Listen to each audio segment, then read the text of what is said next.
TV Lesbon News, Cidade na Tela, quadro Papo de Mestre. A gente vai conversar hoje com a professora Maria do Ó Soares da Silva, minha colega de jornada também aqui no Colégio Benedito Portela Leal. E ela tem uma história fantástica, gente, no campo da educação, em off.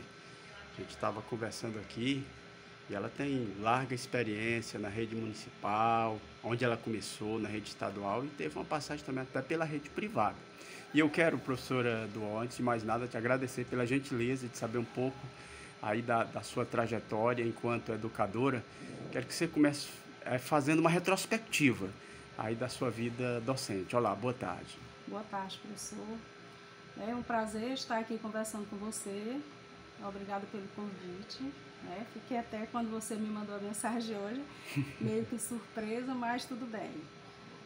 Se é para falarmos sobre a nossa área de trabalho, nós estamos aqui para isso. Então, sobre a minha retrospectiva como professora, como educadora, já há bastante tempo. Comecei a trabalhar muito jovem ainda, por volta aí dos 20, 21 anos, onde fui prestadora de serviço na rede municipal como professora, durante um período, um ano, no José Martins, foi por onde eu iniciei. Depois trabalhei no Raimundo Rodrigues, também como professora de sala de aula, e trabalhei na escola particular, no Santa Genoveva, onde eu sempre costumo dizer que agradeço muito pelos anos de trabalho que eu tive lá, que foi uma escola que me deu assim muito embasamento para a educação.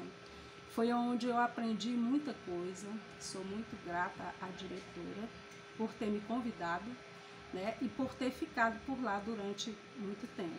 Eu trabalhei lá mais de 10 anos, e aí depois ingressei na rede estadual, ainda trabalhava lá, quando fui efetivada, passei no concurso, e estamos aqui agora. Você é efetiva da rede estadual? Sou efetiva da rede estadual. Já estamos aí completando 23 anos de serviço esse ano pela rede estadual. E depois de alguns anos voltei novamente a trabalhar na rede municipal, não em sala de aula, mas voltei como coordenadora de escola no primeiro momento, e hoje eu trabalho na parte técnica da Secretaria de Educação. Quer dizer, na rede municipal, na rede municipal, embora a senhora tenha principiado, mas a senhora não é efetiva. É efetiva da rede estadual, não é isso? Sou efetiva da rede estadual. Qual é o balanço, qual é a avaliação que você faz da sua trajetória, da sua carreira ao longo desses mais aí de 3 décadas? Qual é a avaliação a ser feita? Olha, eu diria que de muito aprendizado, Se a gente for comparar quando você inicia como professor e depois de uns anos de serviço, como é que você se encontra hoje, a gente pode dizer que adquiriu ao longo do tempo muita bagagem, muito aprendizado mesmo.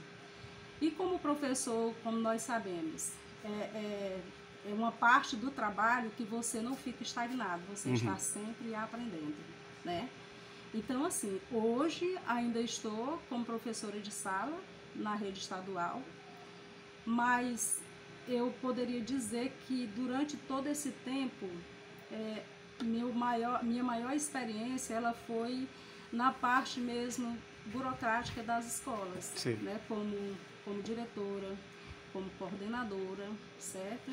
Então, acho que eu tive talvez muito mais tempo nesse lado do que mesmo na sala de aula. A senhora se considera uma pessoa talhada a desafios no campo da educação? E como é que a senhora vê essas transformações que certamente aconteceram ao longo desse período que a senhora é professora? Muitas mudanças, E assim, como nós somos pessoas que estamos para essas mudanças, a gente foi acompanhando elas ao longo do tempo, E fazendo sempre o possível para que a gente pudesse estar engajada e conhecendo todas aquelas mudanças que aconteceram durante todo esse percurso.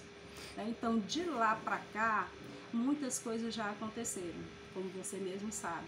A educação, cada dia que se passa, ela tem uma inovação. A senhora acha que se adequou a essas mudanças, a essas alterações? Sim, acho na medida do possível, né? Como eu já lhe falei, eu passei muito tempo fora de sala de aula, né? Eu trabalhei durante muito tempo na sala, mas era como professora na parte da educação infantil mesmo, que eu acredito assim, que meus maiores anos de trabalho mesmo em sala de aula foi quando eu estive no Santa Genoveva, certo? E que era trabalhando com as séries iniciais.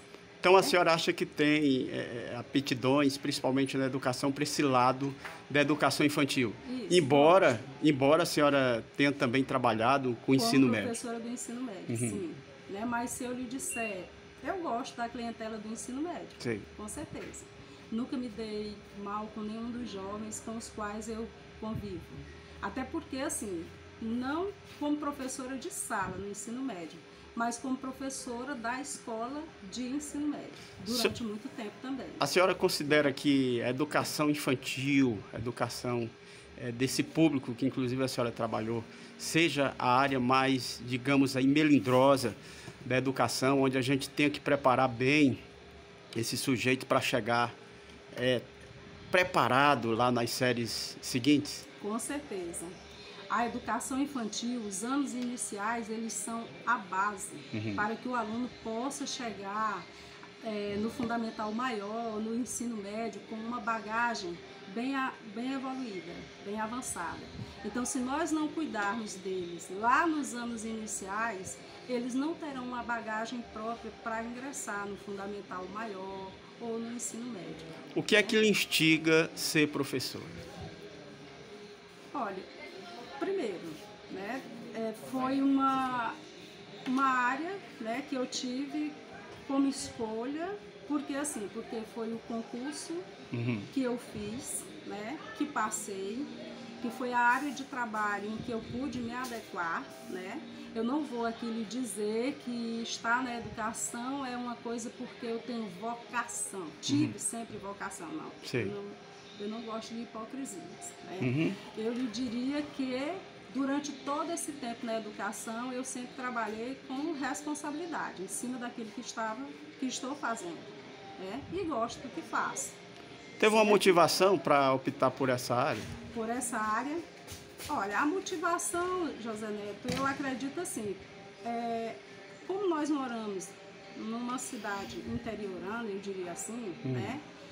O que nós tínhamos de opção aqui para a escolha de trabalho, depois de ter feito uma faculdade, foram as licenciaturas que apareceram aqui como oportunidades para nós estudarmos, né? Que estariam voltadas também para a área da educação. Aliás, que lá no princípio da entrevista eu não disse a área de atuação da professora Eduardo, mas você fez licenciatura em História, não é isso? Sou licenciada em História e tenho especialização em Supervisão Escolar. O que é que te fez optar pela História? Na época. Na época, né? Perfeitamente. Bom, eu sempre fui uma pessoa que eu gostei mais, vamos dizer assim, com disciplinas, né, que me levassem mais a ler Sim. do que a matemática, por exemplo, né? Então, assim, quando eu fui fazer o vestibular, né, eu tinha que escolher uma área que eu tivesse mais afinidade, né, para me ver quais seriam as minhas condições, minhas chances de passar. E você estudou aqui em Elesbão, Núcleo UESP. Isso, Núcleo UESP. É um comentário que você tem a fazer com relação à UESP, que infelizmente não mais está aqui em Elesbão Veloso. Qual é a recordação, qual é o ponto positivo que você destacaria para a gente daquela UESP aqui de Elesbão? Olha, eu lhe diria que para nós, naquela época, foi uma das melhores coisas que pôde acontecer aqui em Elesbão. Pelo menos para mim, se não tivesse tido a UESP aqui, eu não teria feito uma licenciatura. Primeiro, quando ela chegou aqui, eu já era casada, né? Eu tinha o quê? Eu tinha um pedagógico, certo? Já atuava como professora, né? Mas eu não tinha como sair da minha cidade para fazer um curso desse numa outra cidade. Uhum. Então já começa por aí. E eu acredito que muitas pessoas, assim como eu, também aproveitaram aquele momento, aquela chance Eu para também. poder, né, exatamente, para poder estudar, certo? Então foi uma coisa muito importante que veio para a cidade, que serviu para toda a população, não só de Elesmão Veloso, como para as demais cidades aqui circunvizinhas. O teu pedagógico foi feito aqui em Elesbão ou em outra Não, cidade? Quando eu fiz meu pedagógico, eu estudava em Valência, né, no Colégio Santo Antônio, e somente depois é que eu vim, e o quarto ano, que você lembra que de primeiro Sim, tinha o quarto sim. ano que você prosseguia, depois Sim. dos 3 anos, então eu fiz aqui em Elesbão. Um mestre que te inspira ou te inspirou? Acredito que você foi de uma época aqui em Elesbão, talvez, que a gente traga ainda boas lembranças e sejamos até saudosistas. Houve alguma inspiração, algum professor ou professora que realmente te chamava atenção no período de estudo, período colegial? Sim. Olha, tive muitos professores bons, né? Muitos, muito bacana mesmo, né? Que instigava, que incentivava você a não parar no tempo, a querer estudar, né? Uhum. E não sei, acho que se eu fosse citar não seria nem só uma, Sei. né? Mas eu acredito que eu tive várias, né? E isso foi muito bacana, porque assim, acho que não só hoje, como de toda a vida, a gente precisa ter educadores que incentivem a gente, né? Claro. Que também puxe pela gente para que a gente não, como é que se diz, não pare pelo meio do caminho. Com relação a público, clientela, professora Duol, os alunos, certamente nesse período que a senhora está na convivência escolar, isso mudou muito o comportamento do nosso alunado? Mudou, né? Eu diria que hoje é muito diferente, muito mesmo. Graças a Deus, durante todo esse período em que eu trabalho na escola, como professora, ou durante os anos que estive como diretora, como coordenadora, né? Eu nunca achei assim um aluno que me desrespeitasse, Sim. né? Mas já tivemos também, enquanto diretora de escola e coordenadora, já encontrei muitos alunos que davam muito trabalho. Os contratempos tiveram. Exatamente, os contratempos aconteceram, né? E acontecerão. Mas eu diria que hoje é muito diferente. O que eu vejo minhas colegas de trabalho, né, enquanto diretores e coordenadores de escola, e os professores relatarem dos problemas hoje encontrados em sala de aula, eles evoluíram muito para pior durante de um certo tempo para cá. Infelizmente, né? Infelizmente, exatamente. Bom, enquanto diretora e coordenadora, a senhora clamou pela presença da família na escola, e qual foi a receptividade, de repente? Com certeza, né? Até porque a família ela é a parceira da escola. Sim. Né? Então, nós, enquanto diretor, enquanto coordenador de escola, é uma coisa que você tem sempre que estar puxando, é a família para dentro da escola, né? Para que a gente possa ter esse acompanhamento. A gente sente essa falta, né? Exatamente. Muito embora a gente saiba, né, que às vezes os pais eles ficam meio que deixando mais, enfim, um pouco mais da responsabilidade, mas só por conta da escola. Mas a gente tem que trazer eles para a gente. Na sua opinião, o que é que tem feito isso? Essa ausência da família na escola? Essa resistência, muitas vezes, em não procurar a escola, professora Duol? Olha, eu acredito que às vezes muitos pais, Neto, até mesmo pela correria do dia a dia, né? Você às vezes se desliga um pouco. Eu não vou dizer que isso aconteça com muitos, né? Mas tem alguns que às Digamos vezes que os hábitos familiares mudaram bastante nas últimas décadas. Né? Exatamente. Pois é. E assim, eu acho que às vezes eles se distanciam um pouco da escola, uma coisa que não pode acontecer. Né? Você tem sempre que estar procurando saber, acompanhar como é que está o seu filho, né?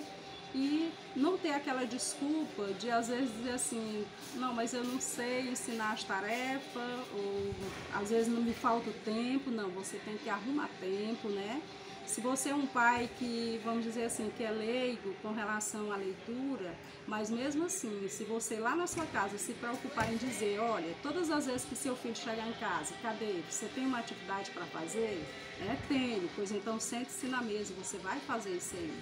Porque o aluno que passa um horário todo dentro da sala, ele tem que saber algo para quando chegar na casa dele, ele saber responder alguma coisa. Bom, passado todo esse tempo, professora, de vida docente, você tem ainda aquele entusiasmo ou realmente você já sente o peso do fardo? Isso, a gente depois de uns anos, a gente já se encontra cansado, né? Um pouco cansado. Como eu lhe falei, eu já faz tempo que eu não estou assim, na sala de aula, vamos dizer, Claro. como você, com Sim. esse grupão maior de alunos, né? Sim. Hoje eu atendo na sala, mas é essa sala aqui onde eu me encontro nesse momento, Exatamente. né, com um número bem restrito de alunos, porque aqui é uma sala multifuncional, é para funcionar como isso aí, né? Então tem um número pequeno de alunos. Então hoje, digamos, se eu fosse para o dia a dia da sala de aula, com todos esses adolescentes que nós temos aqui, né, eu lhe diria, você sentiria o impacto? Eu me sentiria com impacto, sim, e muito pesado. Ser professor é um desafio? Eu acredito que sim, né? Não só para mim, mas eu acho que para todos.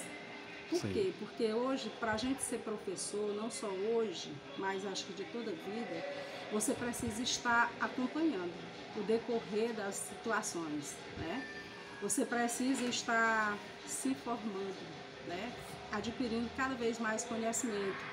E isso é um desafio. Por quê? Porque muitas vezes o aluno que vem lá de fora, às vezes ele vem muito mais informado de certas coisas do que nós, enquanto sala de aula. Porque são tantas atribuições, tantas tarefas, que muitas vezes você, né, se pega, às vezes, sem que você esteja com o mesmo embasamento que eles em algumas situações, né? Mas é claro que isso não impede ao professor, enquanto educador, né, dele fazer com que o seu aluno, tipo, se ele te lança uma pergunta sobre algo, algum acontecimento que você não está por dentro no momento, mas que você pode, não, peraí, vou me informar, vou procurar saber, e depois a gente retorna para isso aqui, né, falando sobre isso. Satisfeita com tudo que viveu na educação até agora? Sim. De uma certa forma, sim, mas eu acredito que a educação ainda precisa de muito amparato, né? De muita coisa. Nós que vivenciamos o que é a educação hoje no mundo, a gente sabe que ela vive em constante mudança, mas ela precisa mudar muito mais. Inclusive, uma das mudanças que está agora aí a ser implementada, mas no momento esbarrado, é o novo ensino médio. O que você vê? Qual a sua opinião em relação ao novo ensino médio? Já parou, para analisar um pouco? Analisar. Olha, essa questão do novo ensino médio, José Neto, você sabe que mesmo eu não estando na sala, diretamente na sala como vocês, mas eu estou sempre presente nas reuniões, nos encontros aqui na escola, né? Por quê? Porque eu gosto também de me manter informada, de saber como é que estão as coisas, em que pé elas andam, né? E eu não vejo o novo ensino médio, o que seria o novo ensino médio, como uma coisa que viesse favorecer aos alunos, né? Porque assim, foi uma mudança que eu não sei se nós estamos indo para frente ou se nós estamos indo para trás, né? Porque você fica se perguntando. Quer dizer, não estávamos preparados para receber essa avalanche de acontecimentos. Já começa por aí, né? O professor não estava com esse preparo, né? E o aluno menos ainda. Se você vê hoje, se você conversar com esses meninos aqui mesmo no Benedito, e você perguntar para eles sobre todas essas mudanças que estão acontecendo, eles ainda estão meio perdidos, sem saber. Assim como nós docentes, como professores. E o professor também. Né? Tanto quanto perdidos. É culpa da direção? Não é culpa de ninguém. Acontece que o sistema, ele chega de trás para frente. Exige, né? E não traz o Exatamente. Suporte muitas vezes. Exatamente. Pois é, você traz uma coisa que é nova, mas que o professor ele não tem primeiro aquele preparo para poder seguir com aquilo ali. Aí convenhamos, essa suspensão momentânea é até oportuna, né? A suspensão do novo ensino médio, como estão falando aí. Com certeza, né? Se ela acontecer, até para ela ser melhor, para ser melhor pensado, né? Eu acredito que sim. Além de professora, é também mãe de família. Vamos falar um pouco de Duol enquanto pessoa. Sou também mãe de família. Tenho 2 filhos, né? Vovó também. Isso, vó também. Então, eu sou mãe de 2 filhos, da José Aires e Janaína. Graças a Deus, são pessoas que sempre me deram muito orgulho, né? Estudaram, já são formados. Hoje eu já tenho um que já é pai de família, né? E já trabalha, certo?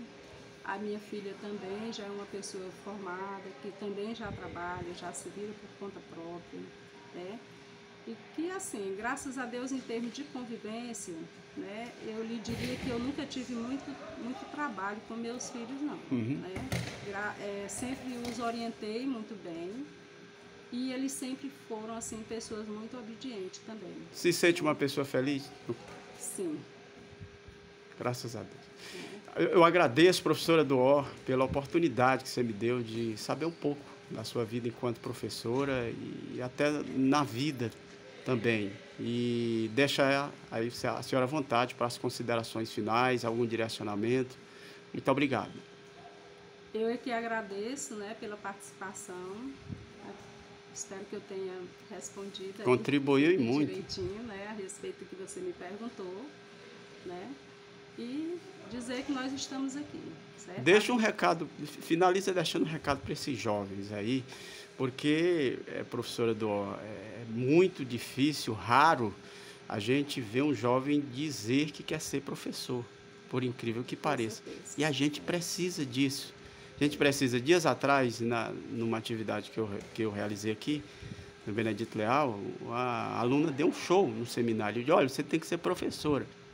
Mas de pronto ela disse que não. E isso até me espanta, porque quem vai substituir a gente lá na frente? Então deixa uma mensagem aí. Né? Uma mensagem motivadora. Olha, o que eu tenho a dizer para os jovens que nós temos hoje, né, é que eles têm um propósito naquilo que eles irão fazer. Se eles nos veem assim como pessoas que eles não querem nos substituir futuramente, mas que eles pelo menos têm um propósito para a vida deles, para que eles possam futuramente ser outros profissionais também. Né? E se vierem abraçar a causa da educação, assim como nós abraçamos, né, como nós fazemos parte dela, que eles sejam muito bem-vindos e que eles estejam também muito bem preparados para estarem aqui, né, que eles procurem essa preparação. Porque lidar com pessoas, eu acho que é uma das coisas mais difíceis que a gente tem, que a gente encontra, né? Então, você ser professor